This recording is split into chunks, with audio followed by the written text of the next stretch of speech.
അതെ, വിളിക്കാം. സ്റ്റേഷനിൽ വെച്ചോ അതോ വെയിറ്റ് ചെയ്യുന്നോ? വെയിറ്റ് ചെയ്യാ. അങ്ങേർക്ക് പോണമായിരിക്കും. അവന്മാരെ എന്ത് ചെയ്യണമെന്ന് ചോദിക്കാനായിരിക്കും. അതേന്ന് തോന്നുന്നു. എന്ത് ചെയ്യാനാ? എഴുതി ഒപ്പിച്ചിട്ട് ഓരോ തപ്പും തപ്പി രാവിലെ തുറന്നു വിടണം. അല്ല എന്ത് ചെയ്യാനാ? എന്നാൽ ആ വിവരം അങ്ങ് വിളിച്ചു പറഞ്ഞാ മതി. സാറിന്റെ കൂട്ടുപ്രതികളുടെ കാര്യമാ.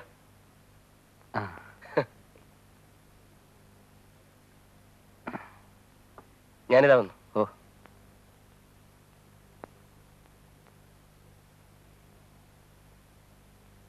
വിഷം കഴിക്കുന്നില്ലേ? ഇല്ല. കഴിക്കാറില്ലേ? ഇല്ല.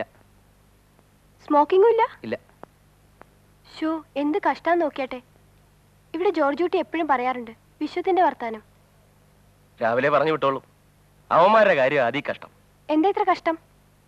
ശരി, അവരെന്ത് വിളിച്ചു? അവർക്ക് തോന്നി ഇവൻ മറ്റവൻ തന്നെയാന്ന്. അവരുടെ കാര്യം എന്തിനാ പറയുന്നത്? നമ്മുടെ ഹെഡ് കോൺസ്റ്റബിൾ എത്ര ഇനങ്ങളെ കണ്ടിട്ടുള്ളതാ. അങ്ങേർക്ക് തെറ്റിയില്ലേ?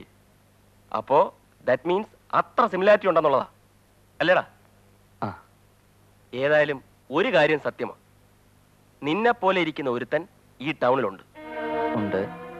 ഉറപ്പായിട്ടും ഉണ്ട്. One who looks exactly like you. അതും അവൻ ഞങ്ങൾക്ക് ആവശ്യമുള്ളവനും. അവിടാ കുഴപ്പം.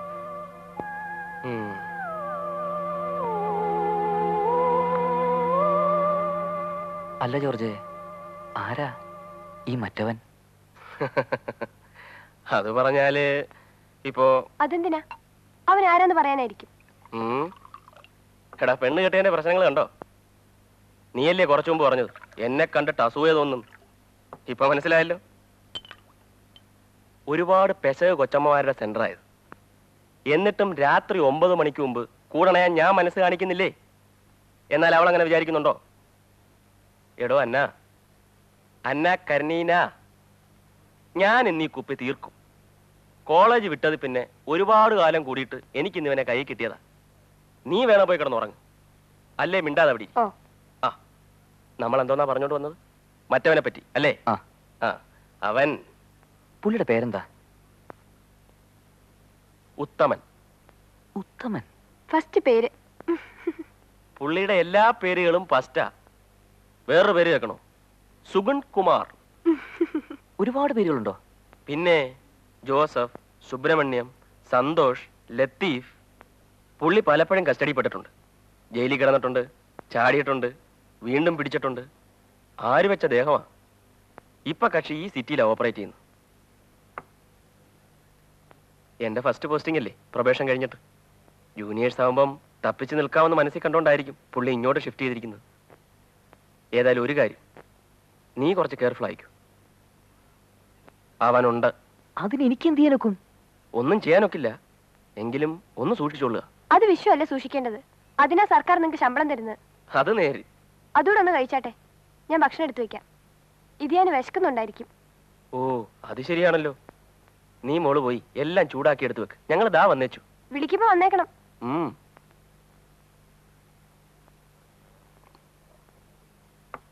അപ്പോ നിന്റെ നാളത്തെ പ്രോഗ്രാം എങ്ങനെ? സ്ഥലം വിടുന്നു. കഴിയുന്നത് സൂര്യൻ ഉദിക്കുന്നതിന് മുമ്പ്. അപ്പൊ ഇന്റർവ്യൂ അതിന്നായിരുന്നില്ലേ? അതെല്ലാം കഴിഞ്ഞില്ലേ? ഒന്നുകൂടെ ഒന്ന് ട്രൈ ചെയ്ത് നോക്കിയാലോ? വേണ്ട, ഇപ്പോഴെന്റെ തലയിൽ ഒന്നുമില്ല ജോർജെ. പഠിച്ചെല്ലാം പോയി. ഒരു മുഴക്കം മാത്രമുണ്ട് ഇപ്പോ. സർട്ടിഫിക്കറ്റ് പോവാഞ്ഞത് ആരുടെയോ ഭാഗ്യം. പോവാൻ കാശ് വേണ്ടേ? കയ്യിലുണ്ടായിരുന്ന മുഴുവൻ പോയില്ലേ? പോയി. നീ മുറിയെടുത്ത ലോഡ്ജിൽ വല്ലതും സെറ്റിൽ ചെയ്യാനുണ്ടോ? ഇല്ല, അവിടെ അഡ്വാൻസ് കൂടുതൽ നിൽപ്പുണ്ടായിരുന്നു. വണ്ടിക്കൂലിയും സാധിച്ചൊരു 100 രൂപയും കിട്ടി തന്നായിരുന്നു. ചെന്ന ഉടനെ അയച്ചുതരാം. ഒരു സാധനം വാങ്ങിച്ചുകൊണ്ട് എല്ലാം അച്ഛൻ കുറച്ച് കാശ് ഏൽപ്പിച്ചിരുന്നു. അതൊക്കെ എടുക്കാം. കാശ് പോയ കാര്യമോ ഇവിടെ നടന്ന മറ്റു കാര്യങ്ങളൊന്നും വീട്ടിൽ പറയാൻ കൊള്ളുകയില്ല. അതവരുടെ കൺഫ്യൂഷൻ കൂട്ടുകയുള്ളൂ. പിന്നെന്താ പറയാൻ പോകുന്നത്? ഒന്നും പറയാൻ പോകുന്നില്ല. ഇന്റർവ്യൂ ശരിയായില്ല, ഇത്തവണയും കിട്ടുകയില്ല. മുമ്പ് എത്രയോ തവണ കിട്ടായിരുന്ന പോലെ. എന്തോ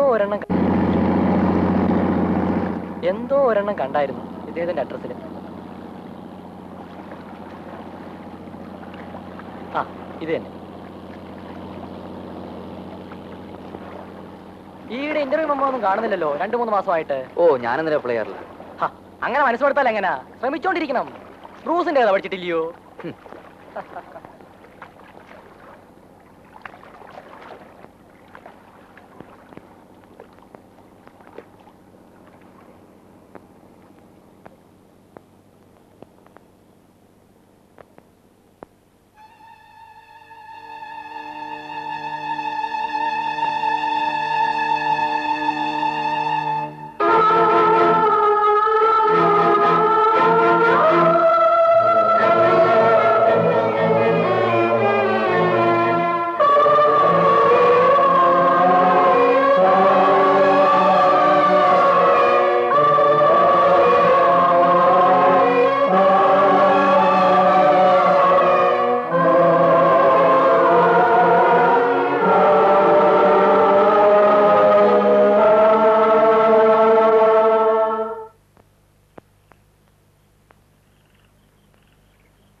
അങ്ങനെ തന്നെ അങ്ങ് എഴുതുകയാണോ? അല്ലാതെ പിന്നെ എങ്ങനെ എഴുതാനാ? ഒന്നുകിൽ വേണം അല്ലെങ്കിൽ വേണ്ട. ഇതിനിടെ കിടന്ന് ചളാവള പറഞ്ഞ് നീട്ടിക്കൊണ്ടുപോകാൻ എന്നെ കിട്ടില്ല. അതല്ല, കുറച്ചുകൂടെ സമയം എടുത്താലോചിച്ചിട്ട് തീയതി നിശ്ചയിക്കാൻ അവരിങ്ങോട്ട് പെട്ടെന്ന് ചാടിക്കയറി വരികയെന്നൊക്കെ പറഞ്ഞാൽ അവർക്കവിടെ വേറെ പെണ്ണിനെ കിട്ടാതെ നോക്കിയിരിക്കില്ലയോ? എനിക്കെന്തോ ആ ചെറുക്കനെ അത്ര പിടിച്ചില്ല. സിന്ധുവിന് അത്ര തൃപ്തിയാണെന്ന് തോന്നുന്നില്ല. അവക്ക് ഇഷ്ടക്കുറവൊന്നുമില്ല, ഞാൻ ചോദിച്ചതാ. അത് നീ പറയണ്ട. അത് അവൾ അങ്ങനെ അങ്ങ് പറഞ്ഞെന്ന് വെച്ച് ഒന്നാമത് അവരങ്ങോട്ടൊന്നും ചോദിക്കുന്നില്ല. ഇക്കാലത്ത് അത് തന്നെ ഒരു വലിയ കാര്യമാണ്. പിന്നെ സർക്കാർ സ്കൂളിലെ അധ്യാപകനെന്ന് പറഞ്ഞാൽ ആർക്കൊരു ആക്ഷേപം പറയാനുമില്ല. കാണാനും എനിക്ക് വൃത്തികേടൊന്നും തോന്നിയില്ല. ഇതിൽ കൂടുതലൊക്കെ പ്രതീക്ഷിക്കാൻ നിന്റെ മക്കൾ ഇവിടെ എന്തായിരിക്കുന്നേ? എന്തുണ്ടെന്നുള്ളത് മാത്രമാണോ ഒരു പെണ്ണെന്ന് പറയുമ്പോൾ? എൻ്റെ മോക്ക് നല്ല ചൊല്ലും വിളിയും ഉണ്ട്, കാണാനും നല്ലതാ. അവനും കൂടെ ഒരു ജോലിയായിട്ട് മതിയായിരുന്നു. അത് നടന്നു. അദ്ദേഹത്തെ ഉദ്യോഗസ്ഥനാക്കി ശമ്പളം മേടിച്ചിട്ട് പണി കഴിക്കാതിരിക്കുകയാണോ? ഉടനെ നടന്ന പോലെ തന്നെ. എങ്കിൽ പിന്നെ ഇഷ്ടം പോലെ ചെയ്തോണ്ടാട്ടെ. ഇനി അതും പറഞ്ഞ് അവനെ കുറ്റം പറയാൻ തുടങ്ങണ്ട. ഒന്നാമത് അവനാകെ മനസ്സ് വന്നിരിക്കുക, അതിന്റെ കൂടെ ഇനി അതും പറഞ്ഞ്. ഈ അമ്മയ്ക്ക് സംസാരിക്കാനേ അറിയത്തില്ല. നിനക്ക് ഈ കല്യാണം ഇഷ്ടമാണോ? സത്യം പറ. നിന്റെ കല്യാണം എന്ന് പറയുമ്പോൾ ഞാൻ ഒരുപാടൊക്കെ മനസ്സിൽ കണ്ടിരുന്നു. ഏതാണ്ടല്ല എനിക്കല്ല ഇവിടെ വോയിസ് ഇല്ലാതെ ഉള്ളൂ. നിനക്ക് പറഞ്ഞൂടെ? ഇഷ്ടമല്ലാന്നുണ്ടെങ്കിൽ ഇഷ്ടമല്ലാന്ന് പറയണം. എനിക്കിഷ്ടക്കുറവൊന്നുമില്ല.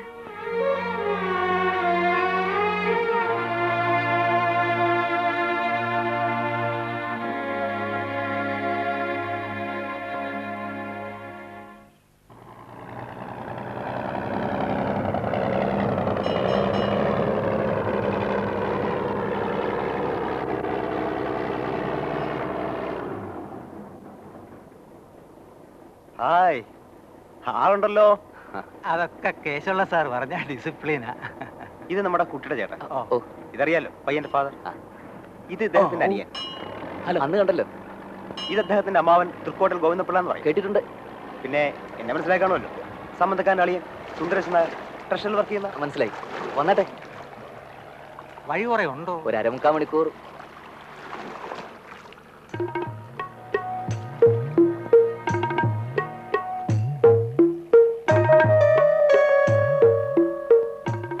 വന്നട്ടെ. ഇത്തവണ മാമന്മാരെ ആരെയും കൊണ്ടുവന്നില്ല.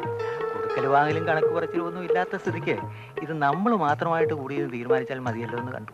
അതെ.